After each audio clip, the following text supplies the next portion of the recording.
और दूसरा आपने लास्ट लेक्चर में एक क्यूरी थी आपकी तरफ से कि method of body composition.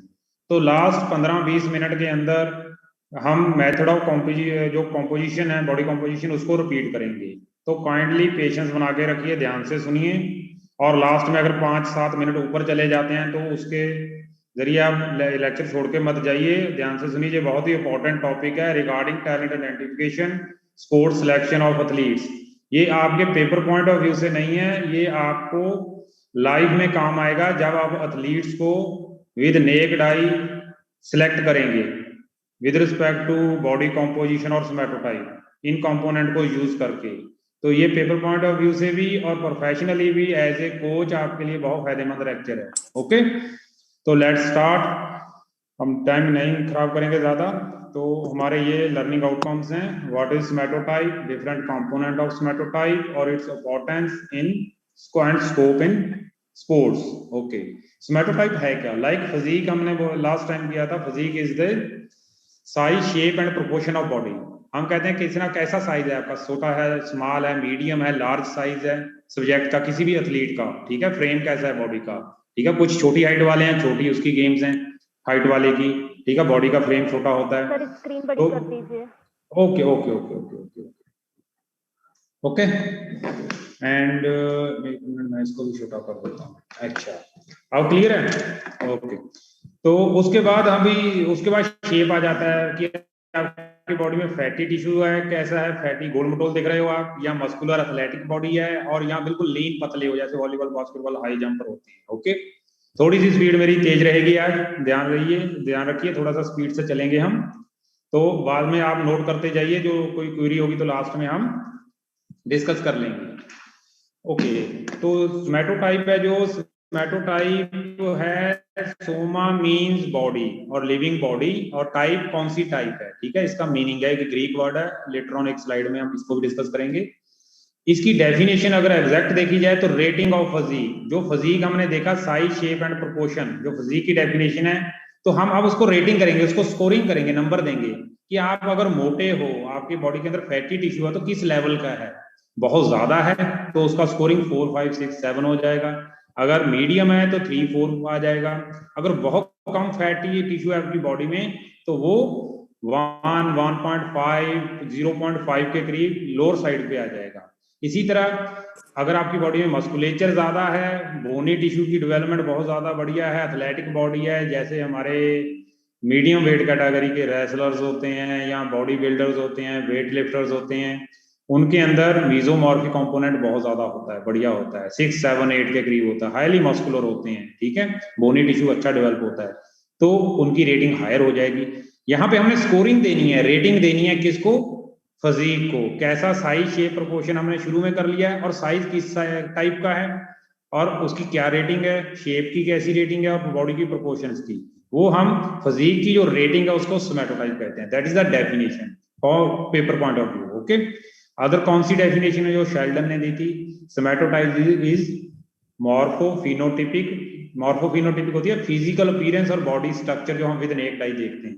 Ranges along continue of variation, सभी के अंदर ये लगातार वेरिएशन पाई जाती है, पर्सन टू पर्सन, जितने भी आप सभी बैठे हैं सभी की बॉडी के अंदर अलग अलग वेरिएशन है फिजिक की, सभी की एक जैसी नहीं है, कुछ थोड़ी सी रिजेम्बलेंस होगी। Okay, which possible poses continuously recognisable characteristics, जिसके एक कुछ खास कैरेक्टरिस्टिक्स हम रिकॉग्नाइज करते हैं, और are the function and product of whole genetic and developmental complex.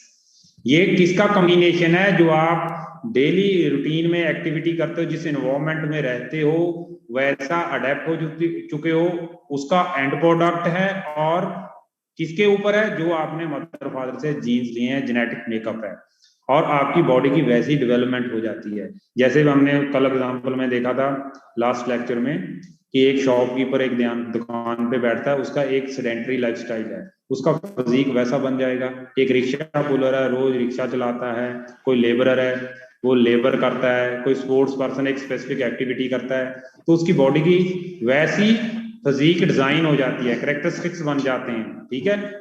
और उसको ये सारा जो डेवलपमेंटल कॉम्प्लेक्स है with the mixing of genetics, ठीक है, ये डेफिनेशन दिया था शेल्डन ने। ओके, आप सिंपल पहले वाली डेफिनेशन रख सकते हैं जो मैंने कहा, rating of physique is called somatotype. अब हम देखते हैं स्मेटोटाइप। देखिए ये बास्केटबॉल के प्लेयर की एक एग्जांपल है, एक छोटी हाइट वाला है। मैं ये नहीं कह रहा कि यहाँ फेल लिखा हुआ है कि ये फेल है, उसकी बॉडी के अंदर और डिफरेंट कैरेक्टरिस्टिक्स हैं, पर एडवांटेज किसको है बास्केटबॉल के अंदर? जिसकी जो बॉडी की डायमेंशंस देखिए वो इजिली बास्केट कर सकता है, ठीक है। उसकी बॉडी की डायमेंशंस इस छोटी हाइट वाले प्लेयर्स की डायमेंशन से काफी ज्यादा डिफरेंट और ज्यादा हैं, जो उसको एडवांटेज देती है, ठीक है। तो ये इंपॉर्टेंस है स्मेटोटाइप की और फिजिक की इन स्पोर्ट्स। ओके, ये मैंने जैसे पहले बोला ग्रीक वर्ड है सोमास, स्मेटोस मींस बॉडी, और ये शेल्डन ने इंट्रोड्यूस किया था कंसेप्ट 1940s के अंदर। उसकी एक बुक थी the varieties of human physique, ठीक है। उसके अंदर उन्होंने ये देखा कि morphological and structural difference among human body being are unique. सभी बंदों के अंदर, सभी इंसानों के अंदर, एवरी ह्यूमन बीइंग मेल हो फीमेल हो, सभी के अंदर उनकी एक यूनिक फिजिक है, जो उनके अंदर है वो दूसरे बंदे के स्कीन में बॉडी में नहीं है। उनका स्ट्रक्चर जो बॉडी का है ये सभी के अंदर डिफरेंट पाया जाएगा। Okay, that is why no two individual are like. तभी हम कहते हैं कि टू इंडिविजुअल्स आर लाइक, एक जैसे नहीं होते। इवन ट्विंस, उनके अंदर भी बॉडी के अंदर काफी चेंजेस होती हैं, ऐसी भी स्टडीज पाई गई हैं। ओके, रिसर्च की स्टडीज होती हैं। These large difference in body form, morphology, physique in human must form the basis for any attempt classification and analysis of human physique. यही लार्ज डिफरेंसेस हैं बॉडी फॉर्म के अंदर, morphology के अंदर और फिजिक के अंदर ह्यूमन बीइंग के, जिसके हमें उसकी क्लासिफिकेशन बनानी पड़ी और ह्यूमन फिजिक को एनालाइज करना पड़ा। ये लास्ट लेक्चर में भी किया था कि शेल्डन, स्टीवन और टकर ने ह्यूमन फिजिक बहुत अलग अलग वैरायटी की देखा और उसको एक मेथड डिवाइस किया ह्यूमन फिजिक का, जिसको स्मेटोटाइप कहते हैं। ओके, और कैसे किया था ये? एक फोटोस्कोपिक मेथड था, एक जिसको एंथ्रोस्कोपिक मेथड भी कहते हैं। एंथ्रो मींस ह्यूमन, स्कोपिक बाय एक डाई और कैमरा के जरिए हमने उसको पिक्चर को क्लिक किया और उसको देखा। ओके, किसी की आवाज आ रही है पीछे से, साउंड प्लीज बंद अपना कर लीजिए। ओके, फोटोग्राफिक टेक्निक्स होती हैं, इसको फोटोस्कोपिक स्मेटोटाइपिक टेक्निक्स कहते हैं। करते हैं सब्जेक्ट के फ्रंट, साइड और बैक से हम फोटो लेते हैं, एक ही फ्रेम के ऊपर लेते हैं। हाई डेफिनेशन कैमराज हैं आजकल, उस टाइम पे इतने बढ़िया नहीं थे, और उसको रेटिंग देते हैं 1 to 7, जो उस टाइम पे शेल्डन ने बोला कि जिसके अंदर फैट बहुत कम है उसको 1, जिसके अंदर बहुत ज्यादा फैट है 7। इसी तरह उन्होंने कहा कि जिसके अंदर मसल बहुत ज्यादा कम है उनको 1, और जिसके ज्यादा बहुत हाईली मस्कुलर 7। इनकी एक ड्रॉबैक है, इन्होंने 1 to 7 के बीच में रेंज रखा है, इसके ना तो बिलो 1 नीचे गए और अबव 7 गए। पर जो लेटेस्ट क्लासिफिकेशन है उसके अंदर ये क्या चीजें हैं, 1 to 7 से ऊपर बाउंड भी जा सकता है। और तीनों पैरामीटर हैं, एंडो, मीजो, एक्टोमॉर्फी, जो लेटर ऑन करेंगे, तीनों का जो टोटल है वो कह रहे हैं कि तीनों कंपोनेंट्स हैं वो 9 से 12 के अंदर तीनों का एग्रीगेट होना चाहिए, पर आज की डेट में ऐसा नहीं है। काइंडली समवन, किसी की आवाज आ रही है, काइंडली आपको अपना म्यूट कर लीजिए। ओके, कोई बर्तन, कोई आवाज आ रही है पीछे से, कोई काम कर रहा है, अगर आप नहीं सुनना चाहते तो बंद कर सकते हैं। He used the word morphophenotype, morphophenotype उन्होंने इसको रेफर किया बाद में जाके, जो आज की डेट में हम जिसको फिजिक बोलते हैं। मॉर्फोफिनोटाइप क्या होता है कि जो आपका जेनेटिकली कंपोनेंट है, आपने मदर फादर से डीएनए से लिया है। जो आउटर लुक आप इन्वायरमेंट की वजह से आपकी बॉडी के अंदर जो चेंजेस आई हैं, जो बाहर से आउटर लुक देखी है, वो हम फिजिक बोलते हैं, बाहर वाली। और ये जो इंटरनल फिजिक है, जो जीनोटाइप, जो आप मदर फादर से कैरेक्टरिस्टिक्स लेते हैं। He also said that somatotype does not change through life. उस टाइम पे उन्होंने ये बोला, ये 80 years old पुरानी बात है, 80 साल पुरानी बात है, कि ज्यादा चेंज नहीं आती स्मेटोटाइप के अंदर। कुछ हद तक वो चीजें सही भी हैं। कैसे? वो उन्होंने कहा कि सिग्निफिकेंट चेंज नहीं आती, थोड़ा सा चेंज कर सकते हैं 10, 11, 12 साल के बच्चे के अंदर। जैसे हाइट बढ़ती है, बॉडी के डायमीटर्स भी बढ़ते हैं, बॉडी के मसल की गिर्थ भी बढ़ती है, फैटी टिश्यू के अंदर भी चेंज आती है। पर हम देखते हैं जब अडल्ट बन जाता है तो अडल्ट के अंदर जो 11-12 साल के बच्चे की स्मेटोटाइप है उसमें बहुत कम चेंज आ जाती है। अगर हम फिजिकल एक्टिविटी करते हैं, कोई रिगरस ट्रेनिंग करते हैं, उसमें थोड़ी ज्यादा चेंज आ जाती है। और उन्होंने कहा कि सिग्निफिकेंट चेंज नहीं आती, बहुत ज्यादा चेंज नहीं आती, कुछ हद तक ये चीजें सही भी हैं। ओके, नेक्स्ट है स्मेटोटाइप हम करते कैसे हैं। उन्होंने कहा कि बॉडी को 5 हिस्सों में बांट दिया जाता है। हेड और नेक ऊपर वाला हिस्सा फर्स्ट रीजन, सेकंड रीजन है आपका थोरैक्स ट्रंक, और डायाफ्राम के ऊपर वाला हिस्सा, जहां से आपका रिब खत्म हो जाती है, नीचे एब्डोमेन तक नहीं जाना, ठीक है। सेकंड रीजन है आपका ट्रंक, जहाँ के आपके लंग्स होते हैं, ठीक है। थर्ड रीजन है आर्म्स और हैंड्स, ऊपर वाली लिम्स हैं आपकी।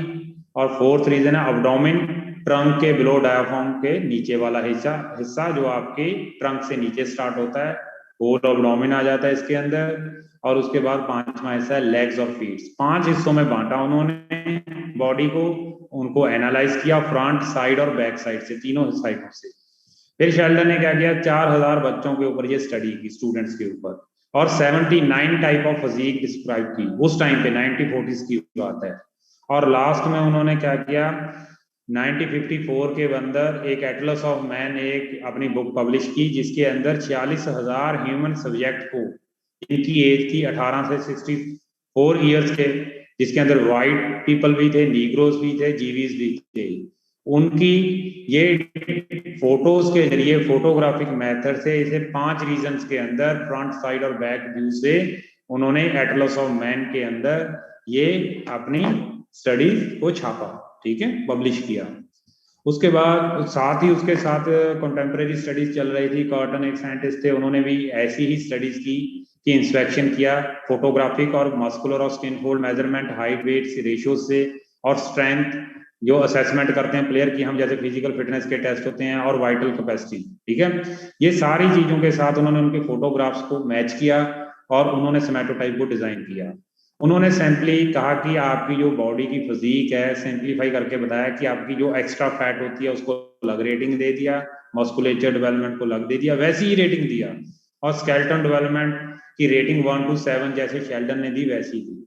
उसके बाद एक साइंटिस्ट आए हमारे पर्नल, M4 मेथड दिया। उन्होंने एक ग्राफ बनाया, एक टेबल बनाया, जिसके अंदर उसने इंडोमीजो एक्टोमॉर्फी को थोड़ा सा और पिक्चर क्लियर कर दिया जो शेल किया था, ठीक है। उसका जो उनकी टर्म थी, उन्होंने इंडोमीजो एक्टो को फैट, मस्कुलैरिटी और लिनियरिटी का नाम दिया, जैसे शेल्डन ने इंडोमीजो एक्टो दिया। जैसे इंडोमॉर्फी होता है, भाई ध्यान से सुनिए भैया, एंडोमॉर्फी है फैटी टिश्यू, जो स्किन फोल्ड की मेजरमेंट है, जो आपके मसल के नीचे आपकी स्किन है ना बॉडी के ऊपर, उसके स्किन के नीचे आप एक आपकी स्किन को पकड़ोगे तो एक हाथ में स्किन का फोल्ड आ जाएगा आपको, उसको स्किन फोल्ड कहते हैं, वो आपकी फैट की लेयर है। अगर आप ज्यादा टाइट पकड़ोगे, ज्यादा एरिया से पकड़ोगे तो मसल आ जाएगा उसके अंदर, हमने मसल को नहीं पकड़ना, ठीक है, उसके ऊपर वाली स्किन को पकड़ना है, आपकी जो बोन्स के ऊपर, लिम्स के ऊपर, थाई, काफ, अपर आर्म के ऊपर है, फोर आर्म, चेस्ट, ठीक है, बैक के ऊपर से, एब्डोमेन के ऊपर है, तो वो इंडोमॉर्फी कंपोनेंट है जो स्किन फोल्ड की मेजर। जितना फोल्ड मोटा होगा, काफी ज्यादा होगा, नेक्स्ट लेक्चर में हम करेंगे क्लियरली कैसे आप इनको माप सकते हैं, लेटेस्ट मेथड है जो हमारे पास, ठीक है। अभी हम इसकी हिस्टोरिक बैकग्राउंड में देख रहे हैं। मीजोमॉर्फी, आपकी हाइट कैसी है, बोन के डायमीटर्स कैसे हैं, हड्डियों के डायमीटर, और लिम्स की लेंथ कितनी है, और सरकमफ्रेंस कितनी है, मीजोमॉर्फी का ये कंपोनेंट देखेंगे। एक्टोमॉर्फी लीननेस, हाइट वेट रेशियो है कि आपका हाइट के मुकाबले वेट कैसा है, लीननेस, आप कितने पतले हो हाइट के मुकाबले, ओके। तो इन चीजों, तीनों चीजों को पर्नल ने एक ग्राफ दिया, ये देखिए, ये ऊपर वाला हिस्सा है एंडोमॉर्फी, यहाँ पे एरो है, ध्यान से देखिए, यहाँ पे उन्होंने एज वाइज रेटिंग दे रखी है, 3 स्किन फोल्ड, ट्राइसेप्स, सबक्लेविकुलर, सुप्रास्पाइनल, ये लेटर ऑन हम करेंगे, ठीक है, ये फैट को डिपिक्ट करते हैं जो अभी हमने बात किया। उसके बाद है ये मीजोमॉर्फी कंपोनेंट, इसके अलावा बोन्स के डायमीटर है, एल्बो डायमीटर है, नी डायमीटर है, अपर सरकमफ्रेंस है, ये हम लेटर ऑन नेक्स्ट लेक्चर में डिटेल में विद फार्मूला विद एग्जांपल करेंगे, ओके। तो उन्होंने ग्राफिकली ये बनाया, उस टाइम पे उनके पास इक्वेशंस नहीं थी, तो उन्होंने यहाँ पे कहा कि कितनी आपकी सरकमफ्रेंस आ रही है, हाइट आ रही है, तो वहां से आप प्लेयर को मार्क करके उसको रेटिंग दे देंगे। ये देखिए रेटिंग स्केल नीचे चल रहा है, हमारे लिए ये इतना इंपॉर्टेंट नहीं है पेपर पॉइंट ऑफ व्यू से, ये ओल्ड मेथड है, हम लेटेस्ट मेथड पे करेंगे काम। ये एक्टोमॉर्फी है, हाइट वेट रेशियो, ये वैसा ही है सिंपल, ये भी हम दोबारा करेंगे। आपको एक पिक्चर दिखाने को, उस टाइम पे कैसे उसने सोमैटोटाइप चार्ट के जरिए एक्टोमॉर्फी को फैटी, मस्कुलर और लीन सब्जेक्ट्स को आइडेंटिफाई किया, ओके। तो मेन कंपोनेंट अब स्टार्ट हो रहे हैं हमारी सोमैटोटाइप के अंदर, 3 कंपोनेंट हैं, इंडोमॉर्फी, मीजोमॉर्फी, एक्टोमॉर्फी। इंडोमॉर्फी होती है फैटनेस ऑफ बॉडी, आपकी बॉडी में आपकी हाइट के अकॉर्डिंग फैटनेस कैसी है। मीजोमॉर्फी मसल स्केलेटन की डेवलपमेंट कैसी है आपकी हाइट के अकॉर्डिंग, ओके। उसके बाद एक्टोमॉर्फी है लीननेस ऑफ बॉडी, आप लिनियरिटी ऑफ बॉडी, आप कितने पतले हो, आपका वेट मान लीजिए एक सब्जेक्ट की एक 180 सेंटीमीटर हाइट है, 180 सेंटीमीटर हाइट है और उसका वेट है 80 केजी, और दूसरा सब्जेक्ट है उसकी 180 हाइट है और उसका वेट है 50 केजी, तो कौन सा ज्यादा लीन होगा, जिसको 50 केजी वाला है, क्योंकि हैवी कौन होगा, जिसका 80 केजी वेट है, ठीक है, अगर कंपेरेटिवली देखा जाए। तो एक्टोमॉर्फी हम हाइट वेट क्या फार्मूला है, रेशियो है, वो लेटर ऑन करेंगे नेक्स्ट क्लास में, तो वहां से पता चलेगा। तो अभी हम अगर पुरानी रेटिंग के मुकाबले जो एक्टोमॉर्फी जो लेटेस्ट है उसके कंपेरेटिवली करो, हमने उस टाइम पे क्रैशमर ने क्लासिफिकेशन दिया पिकेनिक, जो मोटे लोग होते हैं, इंडोमॉर्फी उसी के सिमिलर है, मैसिव बॉडी है, बिग हैवी लार्ज बॉडीज हैं, endomorphy represents on not only fat but उसके अंदर मस्कुलर डेवलपमेंट भी है थोड़ा सा, ठीक है। ये भी एक सब्जेक्ट 100% इंडोमॉर्फी होगा, नो, उसके अंदर तीनों का कॉम्बिनेशन होगा, वो भी हम लेटर ऑन कुछ स्लाइड्स आएंगे उसमें करेंगे। इसके अंदर बॉडी कैसी है, सॉफ्ट राउंडेडनेस, गोल मटोल बॉडी होती है, राउंडनेस होती है, बोनी टिश्यू बिल्कुल नहीं दिखाई देता, फैट बॉडी के अंदर, और इंटरनल ऑर्गन्स के अंदर भी फैट होती है, कुछ पिक्चर्स हैं वो भी हम देखेंगे लेटर ऑन। मीजोमॉर्फी है क्रैशमर के अकॉर्डिंग एथलेटिक बॉडी होती है, एथलीट्स की बॉडी होती है, ये बॉडी भी मैसिव होती है जनरली, और पर ये मस्कुलर स्केलेटन डेवलपमेंट डोमिनेट करता है, यहाँ पे फैटी टिश्यू नहीं होता, हाईली मस्कुलर जैसे बॉडी बिल्डर्स हैं हमारे, ठीक है, वेट लिफ्टर्स हैं, और मिडल और लाइट वेट कैटेगरी के हमारे पास कौन से हैं, वेट लिफ्टर्स हैं, रेसलर्स हैं, बॉक्सर्स हैं, मिडिल वेट कैटेगरी के, ठीक है, वो आ जाते हैं। उसके बाद है एक्टोमॉर्फी, लीननेस ऑफ बॉडी, अस्थेनिक टाइप बॉडी, जो क्रैशमर की थी, लीनियरिटी और proportionally less developed body, less develop है, ना तो इनमें मसल्स हैं ना इनमें फैटी टिश्यू है, ओनली बोन्स का स्केलेटन है, थिन बॉडी है, बिल्कुल डायमीटर छोटे हैं बोन्स के, नैरो हिप हैं, नैरो शोल्डर्स हैं, ओके। ये देखिए प्योर एक एंडोमॉर्फी बॉडी है, ठीक है, ये फ्रंट साइड और लेट व्यू है, लेटर ऑन लास्ट क्लास में भी हमने किया था, तो इनकी बॉडी राउंडनेस है, शोल्डर देखिए इनके, चेस्ट देखिए, अब्डोमिन देख लीजिए, हिप देख लीजिए, थाइस देख लीजिए, काफ देख लीजिए, बैक साइड देख लीजिए, राउंडनेस है बॉडी की, फैटी टिश्यू काफी ज्यादा है बॉडी के अंदर, they are purely endomorphic body. Next one is mesomorphic body, mesomorphy में ये है शोल्डर के मसल, चेस्ट के, अब्डोमिन नैरो है, अब आपका जो वेस्ट है, थाई मस्कुलर, काफ देख लीजिए, और ये बैक साइड देख लीजिए, जैसे बॉडी बिल्डर की वी शेप बॉडी होती है, नैरो हिप और ब्रॉड शोल्डर, ओके। तो ये मस्कुलर और स्केलेटन डेवलपमेंट काफी अच्छा है इनकी बॉडी के अंदर। Next one is ectomorphy, lean body, देखिए प्रोजेक्टिंग बोनी डायमीटर्स हैं यहाँ पे, शोल्डर के ऊपर मस्कुलेचर कम है, बोन्स दिख रही हैं, मसल भी नहीं है, फैट भी नहीं है, थिन चेस्ट है, यहाँ पे आप देख सकते हैं आपके थाइस का शेप देख लीजिए, हिप ग्लूट्स का देख लीजिए, बैक साइड देख लीजिए इनकी, तो ये बिल्कुल लीन बॉडी है, ओके। अभी यहाँ पे हम इनको, जैसे मैंने शुरू में बोला कि लीननेस, अगर ये 4 एवरेज है, average value 444, endo meso ecto, हम रेटिंग कैसे देंगे, 444 triple 4 means 4 space 4 space 4, okay. तो इंडो मीजो एक्टो तीनों 4 है, सेंट्रलाइज्ड एवरेज वैल्यू है, ऐसा बहुत कम पाया जाता है कि 4 चारों की रेटिंग हो, ठीक है, 4 भी हो सकता है। 4 से अगर नीचे की तरफ लीननेस आएंगे, इस तरफ पे फैट कम हो रही है, लीन, ओके।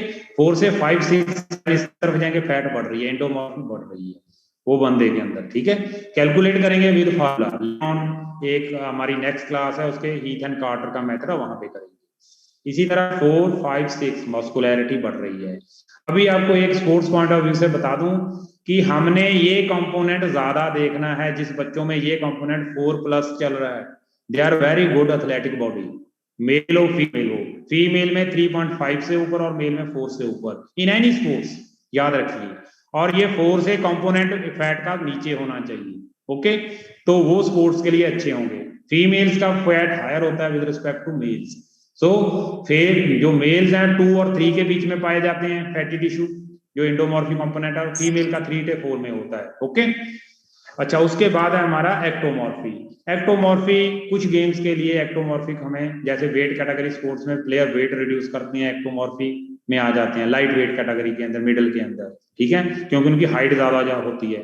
तो कुछ ऐसे इवेंट्स जैसे हाई जंपर है, उनकी 4-5 के करीब 6 के करीब पाई जा सकती है, काफी ज्यादा हाइट है, वेट कम है, क्योंकि उनका जंपिंग इवेंट है, ठीक है।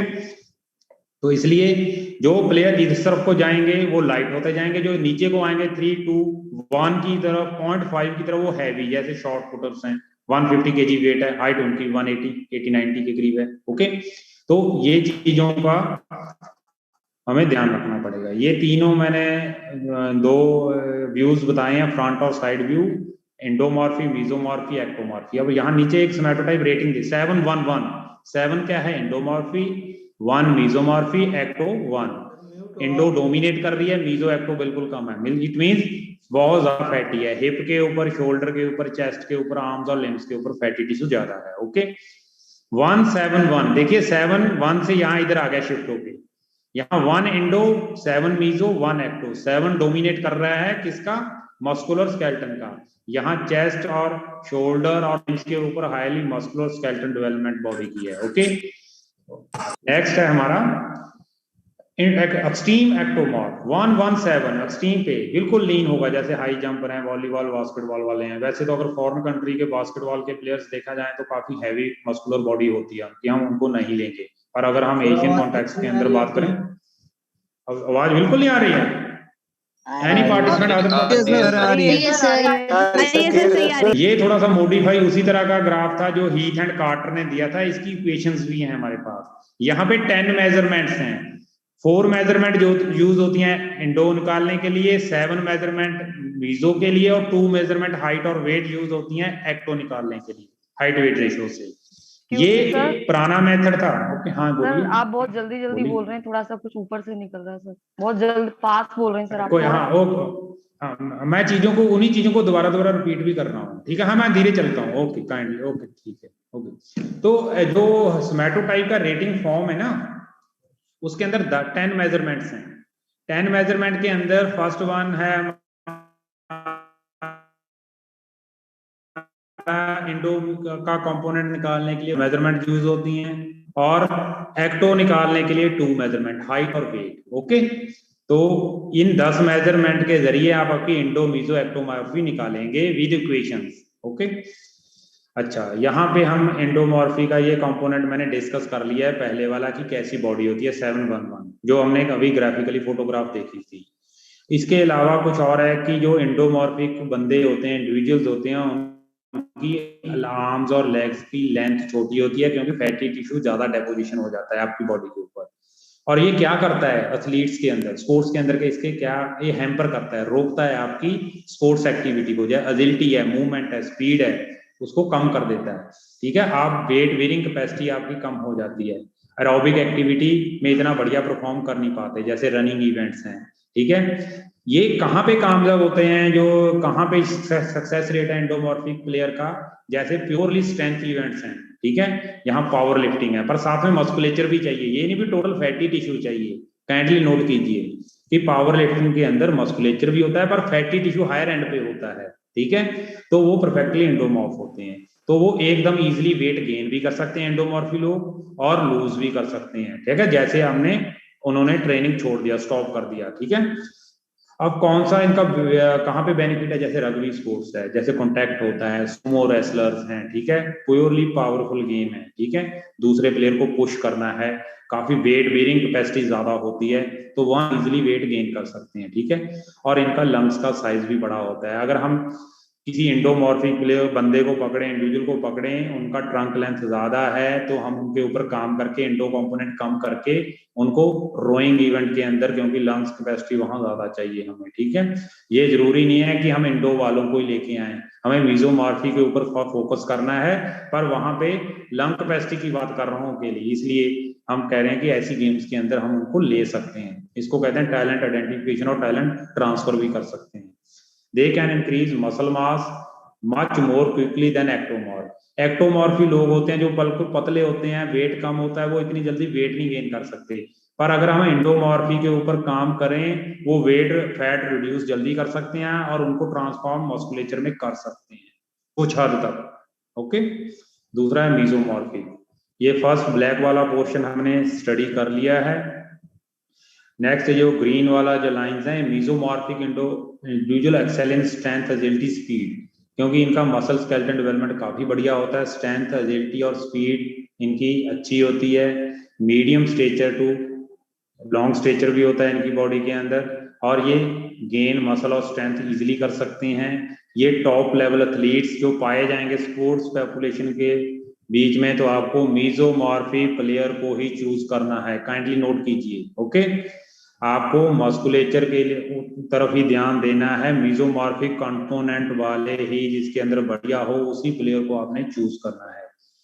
ये they can sustain low body fat level, fat इनमें कम होता है, और find it easy to lose, ये इजीली फैट लूज कर सकते हैं और इजीली वेट गेन भी कर सकते हैं। इनमें अंदर फैट भी बहुत जल्दी चढ़ता है, इसलिए ध्यान रखिए इनकी ट्रेनिंग का, ठीक है, सो दैट कि हम अपने टॉप लेवल एथलीट की वेट गेन करके कहीं फैट गेन तो नहीं हो रहा, तो उसको मॉनिटरिंग भी करते रहते हैं हम। ओके, तो कार्डियोवैस्कुलर रिस्पॉन्स बहुत अच्छा होता है, हार्ट वेल डेवलप्ड होता है, रेजिस्टेंट ट्रेनिंग बढ़िया करते हैं ये, लो फैट लेवल होता है, सभी मसल जो होते हैं ट्रेनिंग के जरिए सभी ग्रुप ऑफ मसल बढ़िया डेवलप हो रखे होते हैं इनकी बॉडी के अंदर।